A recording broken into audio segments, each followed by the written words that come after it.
Assalamualaikum sahabat FGLSN, salam literasi, ayo membaca. Hari ini kebetulan saya dapat anugerah bertemu dengan Ibu Ina.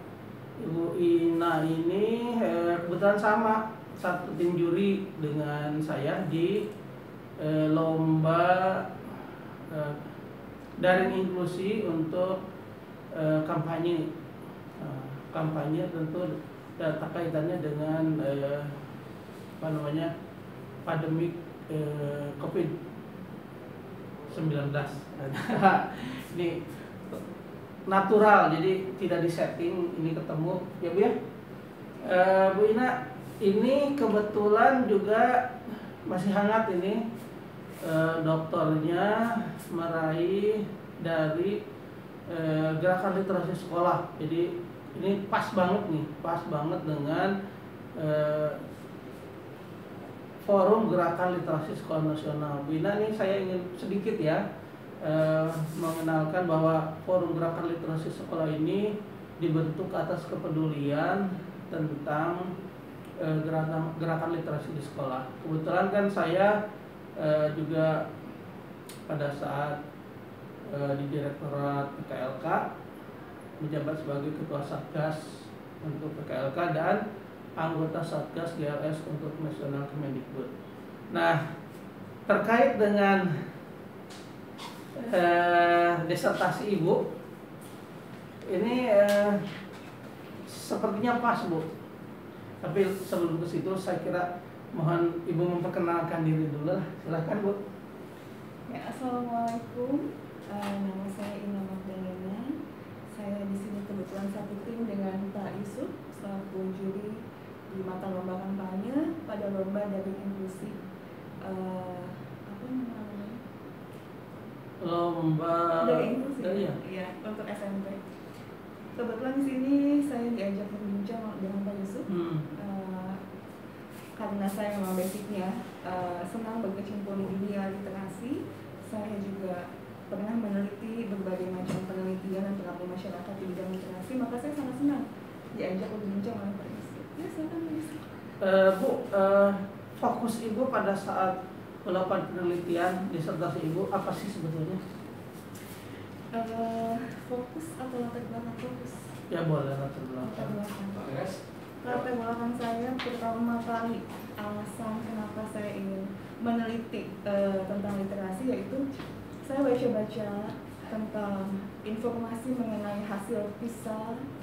Saya baca-baca mengenai rendahnya nilai peringkat gitu ya literasi siswa kita di Indonesia, dan ada keprihatinan di sana sehingga menimbulkan rasa di diri saya untuk meneliti lebih jauh tentang apa yang terjadi, kenapa literasi untuk siswa di Indonesia sangat rendah, apa penyebabnya.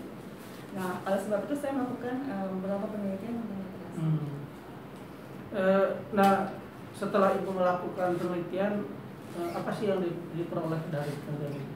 Baik, jadi saat saya meneliti khusus di wilayah Tangerang, di kota dan kabupaten. Ada beberapa sampel SD, baik negeri maupun swasta.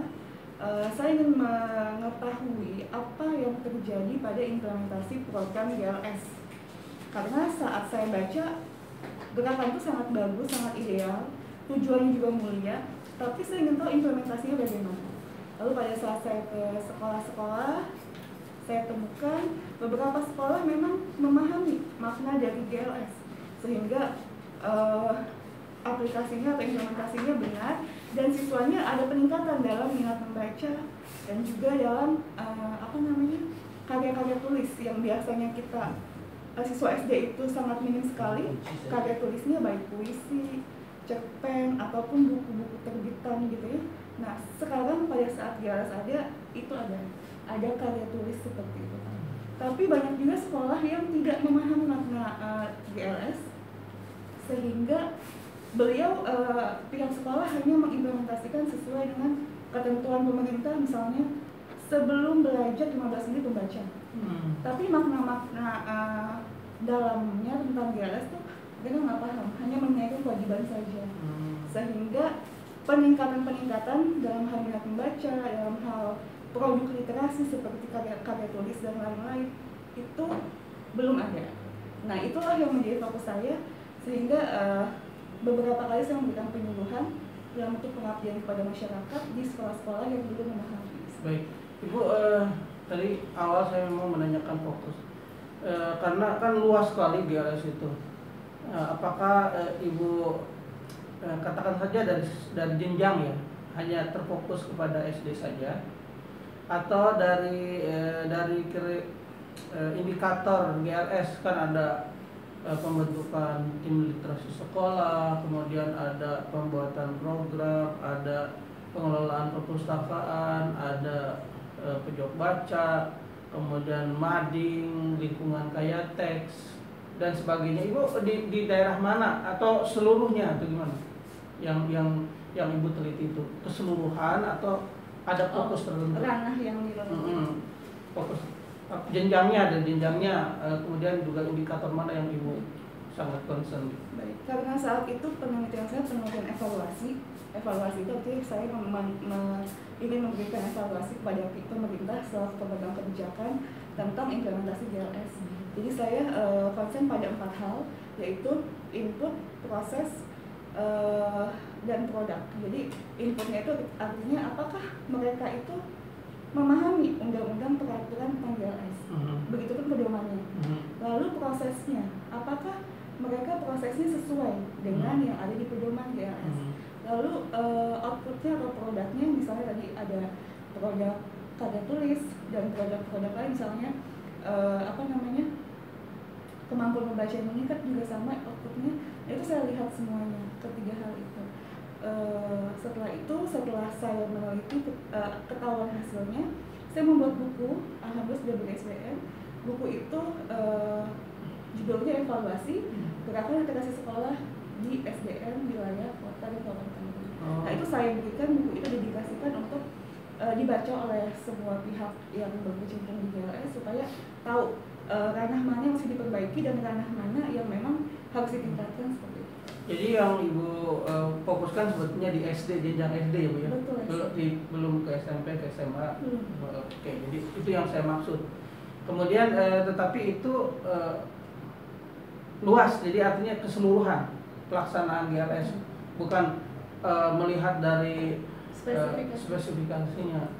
Oke, jadi itu. Nah sekarang Bu, sekarang kaitannya dengan implementasi. Sejauh mana sih pentingnya implementasi GLS ini harus tetap dilaksanakan oleh sekolah? Itu yang pertama. Yang kedua, bagaimana strateginya implementasi ini dilaksanakan di masa pandemik yang semua orang tahu lah sekolah sekarang lagi agak off gitu ya. Nah ini seperti itu. Baik, kalau ditanya pentingnya implementasi GLS dilaksanakan, itu sangat penting karena sudah kita ketahui bahwa banyak sekali efek-efek dari tadi lemahnya literasi membaca siswa Indonesia. Jadi banyak sekali orang mudah kemakan hoax. Jadi kalau misalnya kita dikit-dikit baca WhatsApp atau dikit-dikit baca informasi yang memprovokasi, kita percaya. Padahal itu belum tentu benar. Artinya itu bisa saja hoax. Sehingga banyak sekali generasi-generasi milenial yang termakan emosinya menjadi diprovokasi oleh hal-hal seperti itu. Nah, kalau dia memiliki literasi yang baik, dia kritis pada bahan bacaan, otomatis dia tidak akan mudah untuk termakan hal-hal seperti itu. Makanya sangat penting sekali diterapkan implementasi GLS, di mana siswa harus dilatih kemampuan membacanya sehingga dia itu selain pengetahuannya penuh, pengalamannya bertambah, wawasannya bertambah, tadi daya kritisnya juga diasah, daya analisanya dalam membaca sesuatu diasah. Dan satu hal lagi, siswa bisa menghasilkan banyak karya tulis. Gini ya, saya tuh curhat ya Pak ya.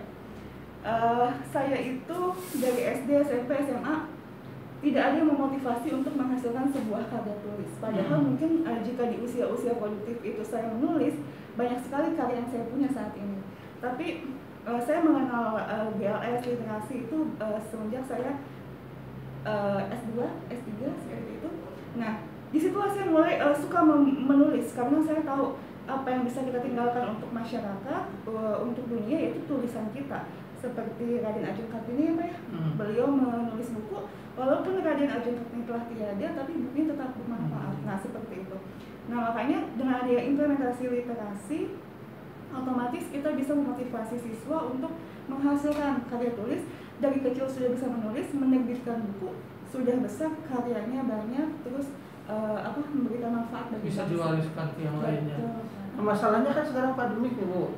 Ya. Lanjut dengan pertanyaan keduanya itu, gimana sih strateginya sekolah untuk tetap melaksanakan gerakan literasi sekolah ini? Banyak hal ya Pak ya.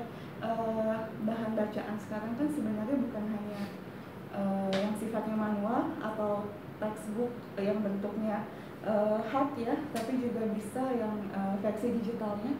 Jadi alangkah baiknya siswa kan, kalau literasi itu intinya mereka dalam sehari itu punya kebiasaan membaca buku non fiksi ya, selain pelajaran, buku non pelajaran dia baca, lalu dia laporkan kesimpulannya, dia ceritakan kembali apa yang dia baca, misalnya tentang dongeng, legenda ataupun apapun yang berhubungan dengan tadi bacaan non fiksi.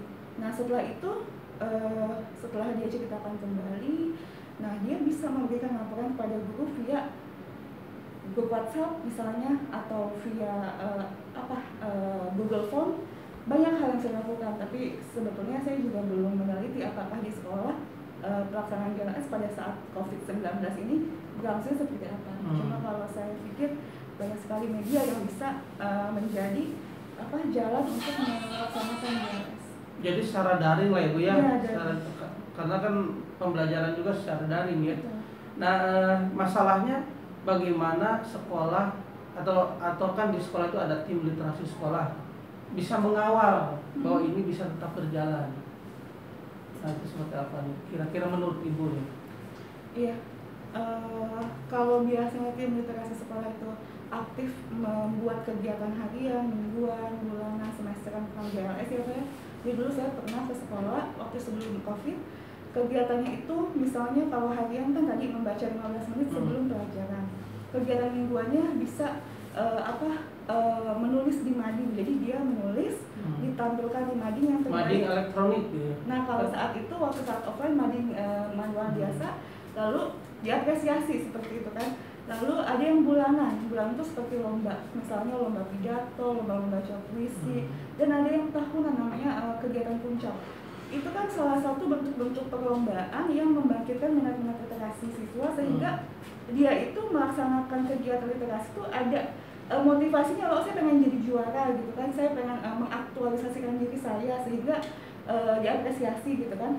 Nah bisa juga pada saat COVID lomba-lomba seperti itu ada, jadi kayak kegiatan hariannya tetap membaca buku tadi non fiksi, lalu kegiatan mingguannya tetap ada lomba, tapi mungkin ditampilkannya bukan di mading sekolah tapi di medsos sekolah ya, supaya diapresiasi bahwa ini ada tulisan siswa nih tentang puisi gitu kan, atau tulisan tentang cerpen misalnya gitu. Nah setelah itu siswa saya yakin dia akan termotivasi terus untuk menghasilkan karya terbaik. Jadi ini pas banget ya sahabat GLS, di masa pandemik ini sekolah punya Instagram, artinya si siswa bisa mengupload ke Instagramnya sekolah ya untuk madingnya tuh, mading daring, mading elektronik. Nah mungkin ini yang agak terakhir gitu ya Bu ya. Ini kan di Kemendikbud itu ada yang namanya Satgas Gerakan Literasi Sekolah yang saat ini dipimpin oleh Ibu Dr. Sofiani ya. Maaf Bu Sofi kalau kurang. Ibu. Harapannya apa terhadap tim ini? Kebetulan saya sudah tidak terlibat di GLS itu, tapi saya di forum. Nah ini sekarang harapannya, karena mereka lah penggerak sekarang tuh. Seperti apa Bu harapannya? Pertama sih sebelum ke harapan, saya punya apresiasi yang sangat besar ya pada praktisi-praktisi pendidikan yang berkecimpung di dunia literasi, yang mau mengorbankan waktu tenaga untuk membangkitkan tadi motivasi berliterasi. Dan kalau harapannya saya inginnya tetap semangat untuk mencari cara bagaimana membangkitkan atau meningkatkan nilai literasi siswa Indonesia di kancah internasional. Semoga kedepannya nilai PISA kita bisa meningkat. Yang tadinya 3 terendah di dunia, mudah-mudahan bisa meningkat seiring waktu. Amin. Minimal 10 besar di dunia, itu harapan saya. Tetap semangat dan jangan pantang menyerah untuk melakukan amalan ini. Bu Sofi. Mudah-mudahan Bu Sofi nonton. Bu Sofi, Bu Kis, Bu Pangesti, ini kan pakar-pakarnya nih. Kami tetap mensupport Satgas Gerakan Literasi Sekolah. Ini apalagi ada tambahan energi dari dokter yang baru dari Gerakan Literasi Sekolah. Nah, saya kira itu bincang-bincang kita dengan Ibu Ina Mahdalena, Dr. Ina Mahdalena, MPD. Mudah-mudahan ada manfaatnya. Pak Billy, nanti perlu loh undang beliau untuk diwawancarai di vlognya Pak Billy. Saya kira terima kasih Bu Ina. Atau ada yang sesuatu terakhir ingin disampaikan? Bukan ini terakhir ya, tapi yang ingin disampaikan untuk para sahabat FGLSN. Ini kebetulan anggotanya itu Bu lintas kementerian, jadi ada yang dari MI, ada yang dari Madrasah Sanawiyah, Madrasah Aliyah, dari TK sampai dengan SMP, SMK, SMA, SLB. Nah, barangkali ada yang disampaikan. Mungkin kalimat terakhir sama dengan channel YouTube ya, nama channel YouTube Bangkitkan Literasi secepatnya. Ya, jadikan siswa Indonesia semuanya dari semua jenjang menjadi tinggi nilai literasinya. Semangat. Terima kasih sahabat FGLSN. Salam literasi, ayo membaca. Assalamualaikum warahmatullahi wabarakatuh. Terima kasih.